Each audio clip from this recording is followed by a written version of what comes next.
어느덧 5.18이 올해로 41년 어마어마한 시간이 흘렀습니다.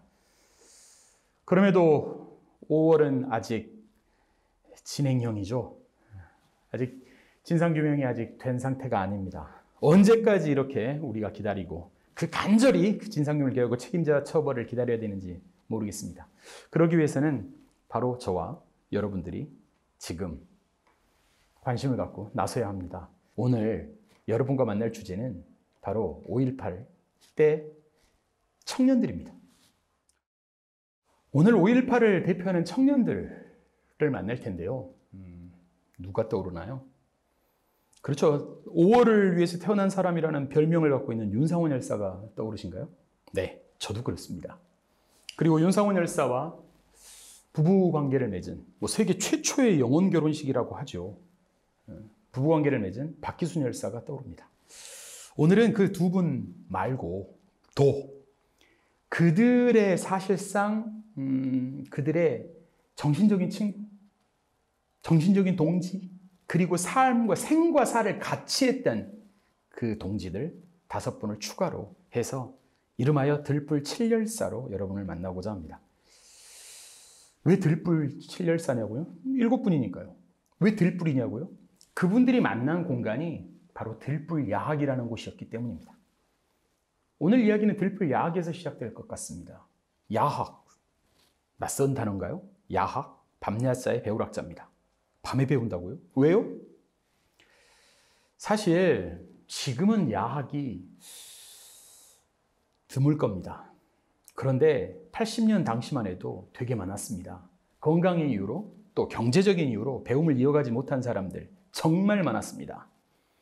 그리고 그 야학을 하겠다고 나서는 청년들 정말 많았습니다. 주로 어떤 분들이 나섰을까요? 대학생들입니다. 지금은 누구든 대학 갑니다. 작년 기준으로 하면 70% 정도가 대학에 입학합니다. 많이 수치가 낮아진 겁니다. 최고점은 78%까지 갔습니다. 그러니까 정말 졸업생들 다 갔다는 얘기죠. 그런데 그 당시만 해도 20% 남짓이었습니다. 대학을 진학하는 사람들이 거의 없었다는 얘기죠. 그래서 대학생들은 다 나름대로 자기들끼리 소명의식이 있었습니다. 나는 특권층이다. 내가 배운 것을 나보다 더 열악한 사람을 위해서 내가 배운 지식, 내가 배운 능력을 써야 한다. 이런 생각을 갖고 있었던 거죠. 그 결과물이 이 광주에서 들불야학이었습니다. 들불야학은 우리나라 최초의 노동야학으로 알려져 있는데요. 들불야학을 처음 만든 분이 바로 윤상원 열사의 부인 박기순 열사입니다. 박기순 열사는 1958년생입니다. 58년생? 그 들불야학을 만든 때가 78년입니다. 그럼 나이가 몇이죠? 나이 20입니다. 물론 박기순 열사는 5.18을 보지 못하고 돌아가십니다. 78년 12월에 그 들불야학 모든 것을 다 쏟아내놓고 그 들불야학을 위해서 자기의 모든 것, 건강, 지식, 모든 걸 다 쏟아내놓고 안타깝게 연탄가스 중독으로 돌아가십니다.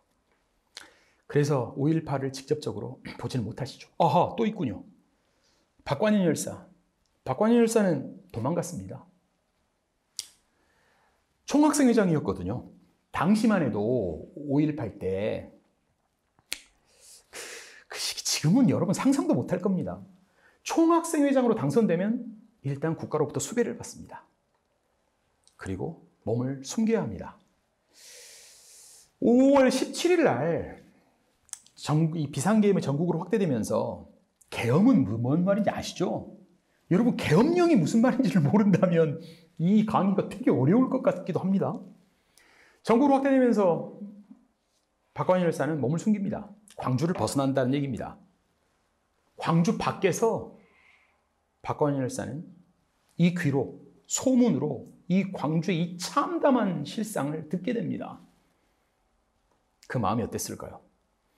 네, 박관인 열사는 광주의 이 현장에 있지 않았습니다. 보지 못했습니다. 듣기만 했습니다. 그 박관인 열사는 나중에 결국 붙잡히죠. 2년 뒤에 82년에 붙잡혀서 교도소에 갇히고 나서 그 먼저 떠난 동지들, 먼저 떠난 후배들, 먼저 떠난 선배들, 먼저 떠난 광주 시민들, 그들을 위해서 교도소에서 투쟁하시다가 옥사하십니다. 대강 이렇게 7분을 대강 이야기 드렸는데요. 이제부터가 본격적인 이야기의 시작입니다. 저는 이 들불 7열사를 통해서 제 삶의 이렇게 방향을 좀 정하는 편입니다. 당시 박기순 열사 같은 경우로요, 좀 유관순 열사 같지 않으세요? 자기가 학교에 갔어요. 그것도 선생님이 되고 싶어 하셨어요. 국사교육학과를 가셨어요. 정말 나는 졸업해서 정말 제대로 된 선생님이 되겠다고 하셨어요. 그런데도 왜 자기의 삶을 그렇게 더 힘든, 더 어려운 삶에 자기가 그렇게 발을 담그게 됐을까? 그런 생각하지 않았을까요? 내가 그대로 있으면, 그대로 졸업만 하면 그냥 자동으로 교사가 되는 건데.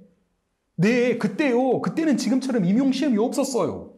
그냥 졸업하면 의무 발령이었어요. 그냥 그대로 시간만 보내면 교사가 돼요.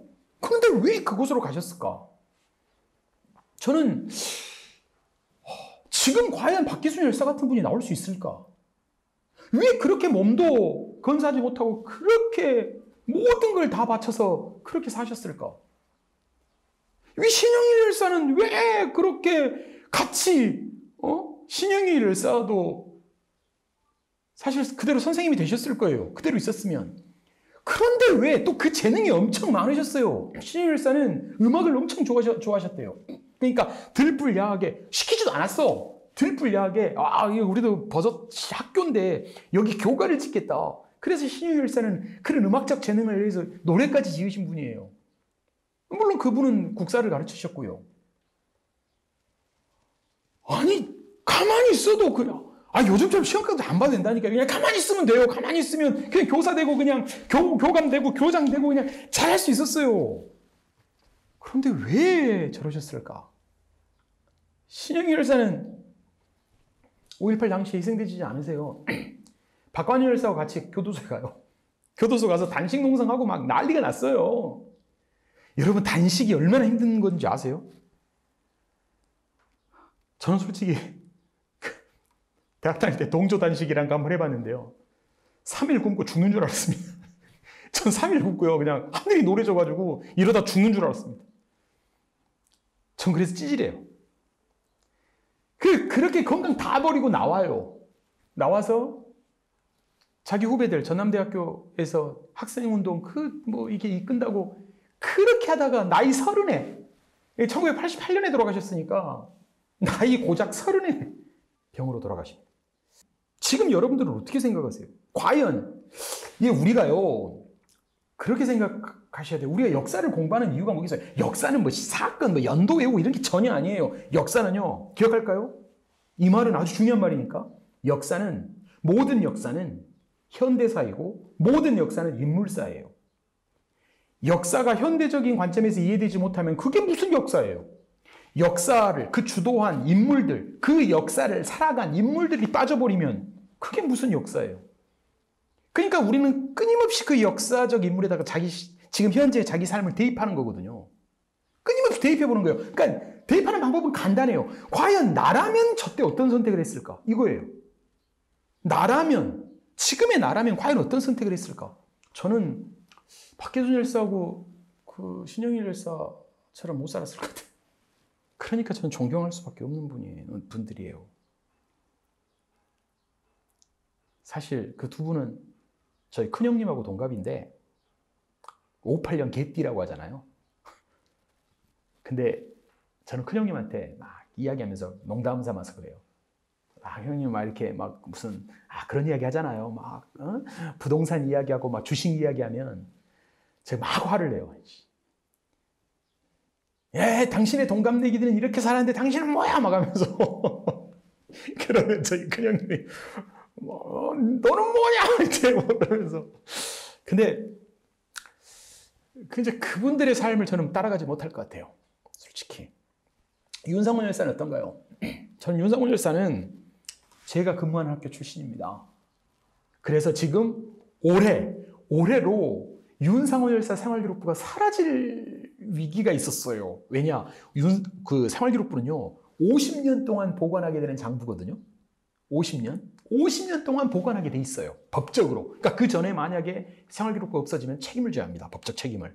그런데 윤상원 열사가 제가 근무하는 학교 몇 년에 졸업하셨냐면 69년에 졸업하셨어요. 그러니까 50년이 넘었잖아요. 그래서 저는 이거를 좀 제가 확보해야 되겠다 생각해서 윤상원 열사 그 막내 동생인 윤태원 선생님께 좀 풀어 전화를 걸어가지고 좀 직접 와주십사 부탁을 해가지고 이제 그거 공개도 되겠냐. 그래서 저한테는 지금 제가 가지고 있는 스마트폰에는 그 윤상원 열사의 생활기록부가 있습니다. 외부에 공개도 된다고 해서요. 윤상원 열사 같은 경우는 고등학교 때는 공부 그렇게 잘하지 못한 학생이었습니다. 저 있는 사실을 그대로 이야기하는 겁니다. 그리고 성적도 그렇지만 또 조금 그 불량기도 있었다고 그래요. 그러니까 좀 이렇게 옛날에 서클이라고 그랬잖아요. 불량 서클 뭐 이런. 또 태권도 동아리이셨어요. 그래서 좀 이렇게 어깨도 있고 막 이러셨던 것 같습니다. 그런데 윤상원 열사께서는 그 고등학교 생활을 하면서 늘 생각을 하셨던 것 같아요. 왜? 윤상원 열사를 저는 가장 대표하는 건 생활기록부가 아니라고 보거든요. 윤상원 열사께서 고등학교에 남겼던 그 일기장이 저는 참으로 놀랍습니다. 그러니까 윤상원 열사의 일기장은 저희 학교에 있어요. 이렇게 편집해가지고 비매품이지만 여러분 어디서도 구할 수 있을 겁니다. 혹시 가지고 싶으시면 윤상원 열사 기념사업회나 저희 학교에 연락하면 드릴 수도 있을 겁니다. 그 윤상원 열사 그분의 일기장을 보면 되게 놀라워요. 그러니까 대체 지금 고등학생들 읽혀봤어요. 제가 지금 가르치고 있는 친구들에게 윤상원 열사 일기장을 이제 읽혀봤는데 친구들의 반응이 되게 웃겨요. 이건 조작이다. 이렇게 그 당시 학생인데 이렇게 어떻게 쓸 수 있냐. 그러니까 그분의 일기장의 내용, 그 일관된 내용이 뭐냐면 어떻게 살 것인가예요. 그래서 그런지 윤상원 열사의 그 책으로 만든 책으로 묶은 그 윤상원 열사 일기장 전체 이름이 어떻게 살 것인가예요. 그러니까 그분은 고등학교 때부터 그걸 어떻게 살아야 되나, 어떻게 살 것인가 이런 걸 계속 염두에 두고 사셨던 것 같아요. 공부는 못해도. 공부 아예 못한 건 아니고요. 꼴찌는 아니었다는 얘기입니다. 그러니까 저는 윤상원 열사 일기장을 생각하면서 여러분한테 늘 강조하는 게 뭐냐면 공부 잘하는 것이 중요한 게 아니라는 거예요. 늘 고민하고 어떻게 살 것인가라는 것을 계속 생각하면서 사시는 그 모습, 사는 그런 모습이 중요한 거지. 내가 국영수 잘해서 뭐 할 거예요? 내가 명문대 가서 뭐 할 거예요? 사람은 어떻게 평가받아야 하냐면 그 사람이 어느 대학을 나왔냐, 그 사람이 어떤 벼슬을 얻었냐, 그 이름으로 그 사람을 평가하는 사회는 아주 천박한 사회입니다.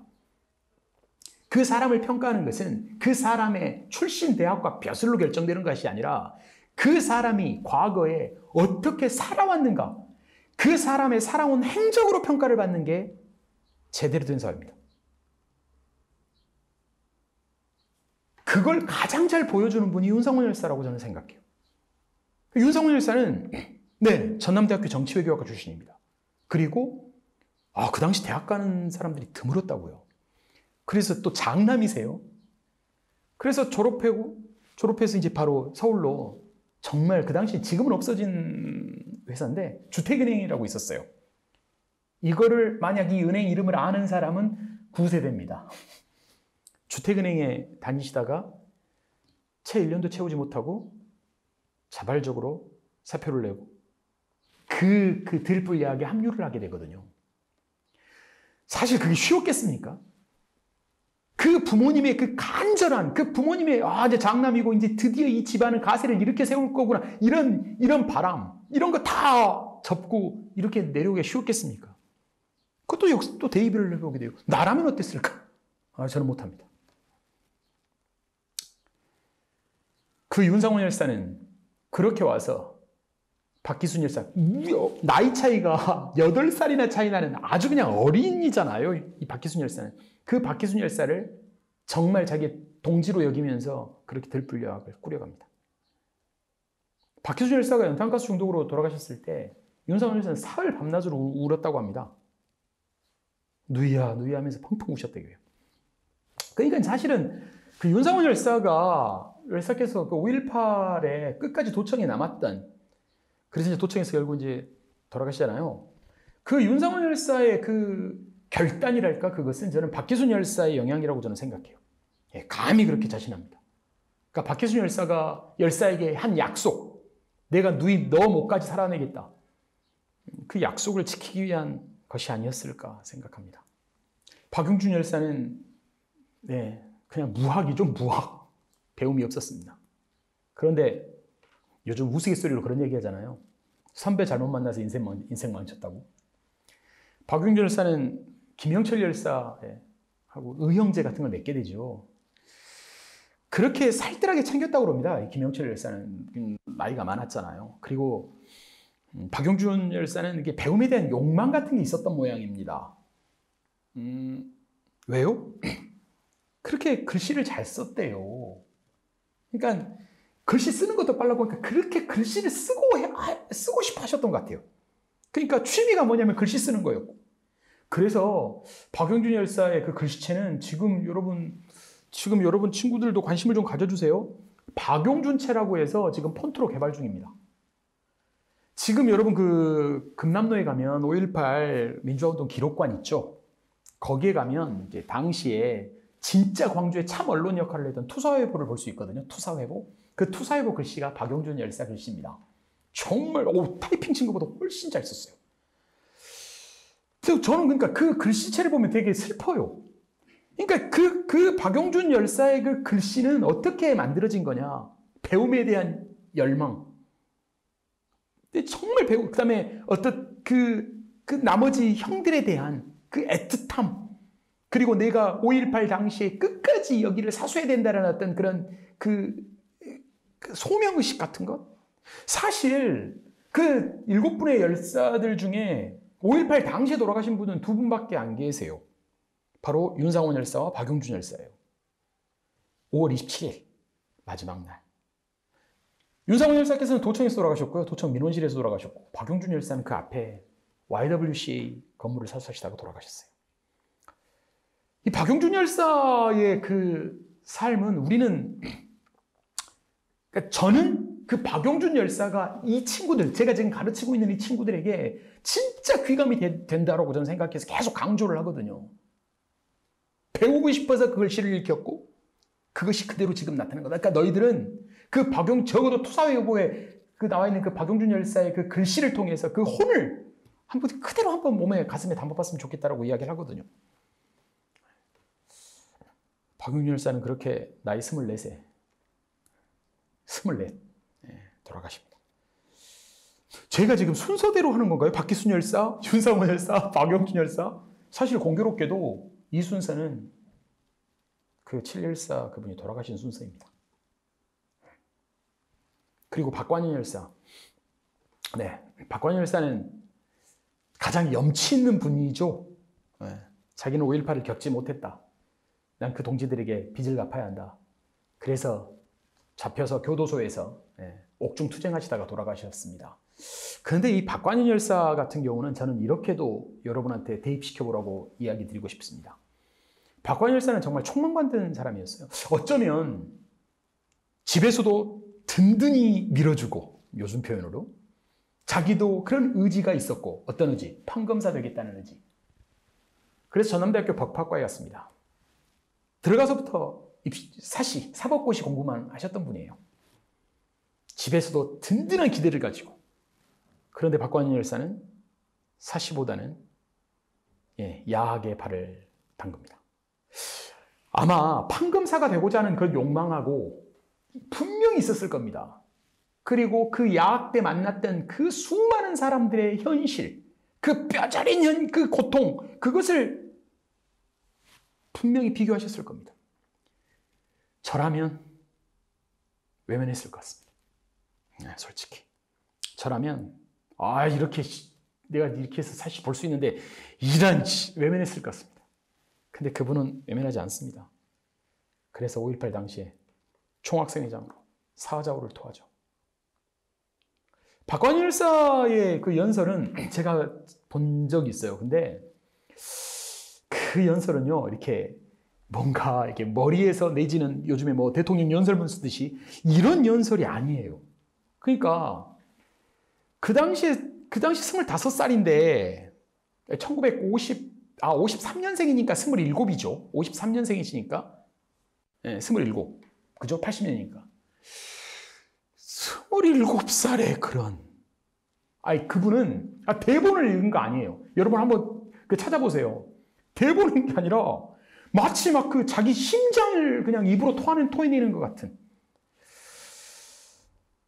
그 박관일 열사는 그래서 저는 미래의 참 이 죽음이 예비됐다고 해야 될까요? 전 그런 감동을 받습니다. 그리고 박관일 열사는 항상 검정 고무신만 신고 다녔다고 하지요. 그러니까 박관일 열사 그 앞에서 서면, 그 무덤 앞에 서면 정말 초라해지는 것 같아요, 제가. 저는 그러니까 솔직히 그 박관일 열사 그 무덤, 그러니까 윤상원 열사 그 합장묘 그 뒤인데 이게 보여요. 바로 이렇게 딱 보면 그냥 괜히 제가 부끄러워 민망해져요. 그런 삶을 생각해 보면. 그래서 나이 29에 그렇게 또 돌아가십니다. 박관일 열사는 지금 고향이 영광이시거든요. 그래서 그래도 그렇게 멋지게 사셨던 분, 비록 29에 피지도 못한 꽃으로 졌지만 지금 고향에 가니까 가끔 가거든요. 저 박관일 열사 고향에 가는데 고향 가면 거기 입구에 딱 동상도 세워져 있고 생가도 복원돼 있고 그래서 또 한편으로는 좀 다행스럽다 이런 생각도 합니다. 또 그 동네에서는 자랑으로 여기시더라고요. 네, 지금 박관일 열사 무덤에서 그래도 웃고 계시지 않을까요? 그리고 신영일 열사는 아까 저는 개인적으로 신영일 열사가 제 롤 모델입니다. 왜냐하면 제가 또 사학과 출신이고 또 신영일 열사의 그 그 짧고 굵은 삶 또 신영일 열사와 관계되는 사람은 또 지인들이 좀 있어가지고 또 유독 저한테는 신영일 열사가 좀 애틋하더라고요. 좀 아까 이야기했지만 저는 왜 묘역에 다 모여있는데 신영일 열사만 동그라니 떨어져 나왔는지 모르겠어요. 그래서 좀 이렇게 같이 들불 칠 열사는 같이 모셔놓으면 어떨까. 솔직히 그런 생각도 좀 듭니다.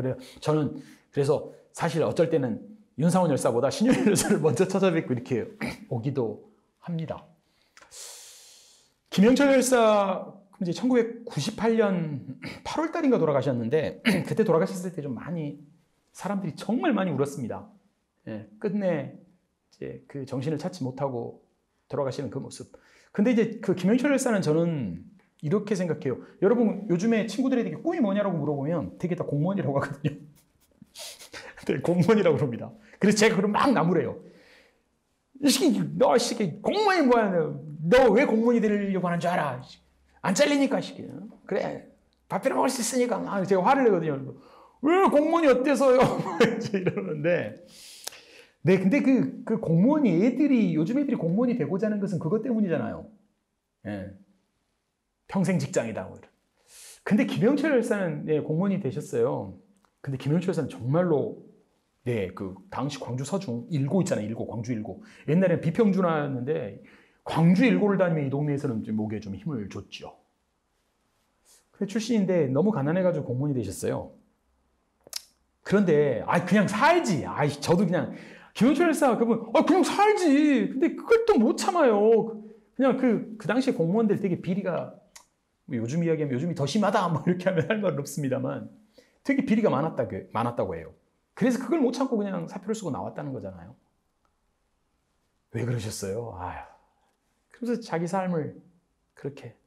그래서 여기 야학에 들어오셔서 그 아까 말씀드렸던 박용준 열사 또 동생 삼으면서 그렇게 너무 똑똑하셨던 것 같아요.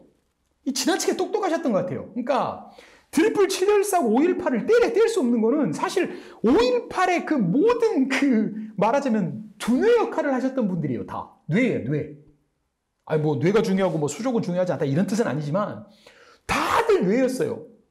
그러니까 그리고 이제 박현준 열사는 그저 안 계셨지만 윤상훈 열사 그 시민군 대변인이셨잖아요. 대변인은 어떤 사람이 대변인입니까? 그 수많은 그 외국 기자들을 만나서 브리핑을 해줬던 사람 아닙니까? 그 웬만한 그 강심장으로 하겠어요? 그럼 뭐 김영철 열사는요? 기획실장이었어요. 그 무학이었던 박용준 열사는 박용준 열사가 사실상 언론인 역할을 한 거잖아요. 아니 뭐 박관희 열사는 이제 밖에 그 다음에 뭐 마지막으로 이야기할 박효선 열사. 그분은 또 홍보부장이었어요. 그러니까 그냥 아예 그 5.18의 뇌예요. 브레인 역할을 하셨다고요, 다들. 너무 똑똑하셨어요. 너무 똑똑하셔가지고 기획실장 맡아서 도청에 끝까지 계시다가 붙잡히거든요. 차라리 돌아가시지. 제가 돌아가신 분한테 이게 너무한 소린가? 저는 그런 생각이에요. 김영철 열사한테는 막 울컥해요. 차라리 돌아가시지, 그때. 그냥 윤상원 열사처럼 그냥 돌아가시지. 박용준 열사처럼 돌아가시지. 왜 사셔가지고 그때 이제 붙잡혀요. 붙잡혀서 그 김영철 열사 그분의 이렇게 글 읽어보면 차마 못 읽겠어요. 어마어마한 이제 끌려가서 고문을 당하시죠. 그래서 그렇게 올해는 사셨지만 올해 사셔도 50살입니다만 사셨지만 그렇게 비참하게 사시다가 돌아가십니다. 박효선 열사는 오셔서 전남대학교에서 극회 활동을 하세요. 요즘에는 그런 삶을 꿈꾸는 친구들이 좀 드물더라고요. 연극 배우. 저희 때만 해도 제가 대학 다녔던 30년 전만 해도요. 꿈이 뭐냐 그러면 연극 배우를 하고 싶다. 그 무대에서 연극을 하고 싶다는 친구들이 꽤 많았거든요. 근데 요즘에는 연극 배우를 하겠다는 친구들이 거의 없는 것 같아요. 대신 아이돌이 되고 싶대요. 그러니까 카메라 앞에서 막 이렇게 이런 것을 하고 싶어, 영화 배우가 되고 싶다 이런 친구도 있어도 연극 배우를 꿈꾼 친구들은 없더라고요, 지금은. 그런데요, 박효순 열사는 그때 극회를 꾸렸던 분이에요. 그렇게 해서 이제 그 야학에서, 들풀 야학에서 그 극회 활동을 하다가 연극 무대를 거기로 옮기려다가 이제 발을 담그게 된 것이죠. 그래서 박효순 열사는 그 인연으로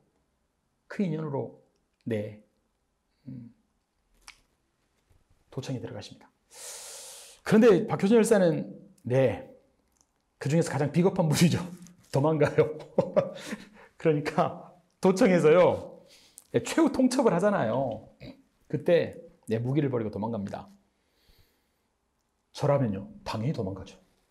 저는 박효순 열사를 나무로 한 거 아닙니다. 도망갑니다. 그래서 그걸 평생 그러니까 본인은, 당신께서는 그것을 계속 담고 사시는 거예요. 그래서 잡힙니다. 잡혀서, 오늘은 이제 이야기를 하지 않는 분인데, 그래도 여러분, 5.18 최후의 수배자로 여러분 다들 알고 계시죠? 윤한봉 선생님, 합수 윤한봉 선생님하고 같이 이렇게 막 도망 다니거든요. 그리고 이제 윤한봉 선생님은 이제 미국으로 사실 밀항에서 도망가시잖아요. 근데 이제 이분은 잡혀서 감옥에 가죠. 근데 그 감옥에 간 그걸 또 그분은 당신의 죄값은 이것으로 풀어지지 않는다라고 생각하셨던 것 같아요. 그러니까 계속 사람 내내 자책을 하시는 거예요. 그래서 나와서 끝까지 자책하고 이제 광주를 잊지 못하는 거죠, 이 5.18을. 그래서 그분이 만든 그 연극 무대는 모든 주제, 모든 내용, 모든 것들이 5.18입니다. 오래 못 사십니다. 그러니까 그런 죄의식이랄까요? 그러니까 자책. 그것이 당신의 건강을 해치죠. 그래서 김영철 열사가 정확한 기억은 아닌데 이걸 정확하게 기억해서 뭐 할 겁니까만 김영철 열사가 제가 돌아가셨다고 듣고 며칠 뒤인가? 저 바로 뒤였어요. 한 달 뒤인가? 며칠 뒤인가? 박효준 열사 돌아가셨다는 소리 들었어요. 그래서 저는 이제 그런 생각을 했어요. 박효준 열사는 그 김영철 열사의 그 고통을 함께하면서 계속 그때까지도 자책을 하고 계셨구나 이런 생각이 딱 들더라고요. 그래서 그때 돌아가셨으니까 그분이 54년생이시니까 계산해 보면 44살 사셨네요. 그 7분의 청년들의 삶을 한번 다시 생각해 보십시오. 청년들, 네, 5.18도 그랬고, 뭐 그 전에도 4.19도 그랬죠. 네, 뭐 광주학생 항일운동도 그랬고요. 청년들이 우리 역사를 이끌어왔고, 가장 그것을 아주 명확하게, 아주 또렷하게 보여준 사건이 저는 5.18이라고 생각합니다. 네, 5.18 때 돌아가셨던 분들 정말 많죠. 네. 하지만 그 많은 분들 중에 저는 여러분들이, 미래 세대인 청년 여러분들이, 미래 세대인 청소년 여러분들이 그 많은 분들 중에 그래도 이 들불 7열사, 박기순 열사, 윤상원 열사, 박용준 열사, 박관현 열사, 신영일 열사, 김영철 열사, 마지막으로 박효선 열사까지 이 7분 이름을 먼저 떠올렸으면 좋겠습니다. 적어도 그분들의 삶을 통해서 41년 전 이 땅을 살다 간 이 청년들의 뜨거운 가슴, 뜨거운 심장을 조금이라도 한번 느껴볼 수 있었으면 좋겠습니다. 올해도 어김없이 5.18은 다가옵니다. 이것으로 마치겠습니다.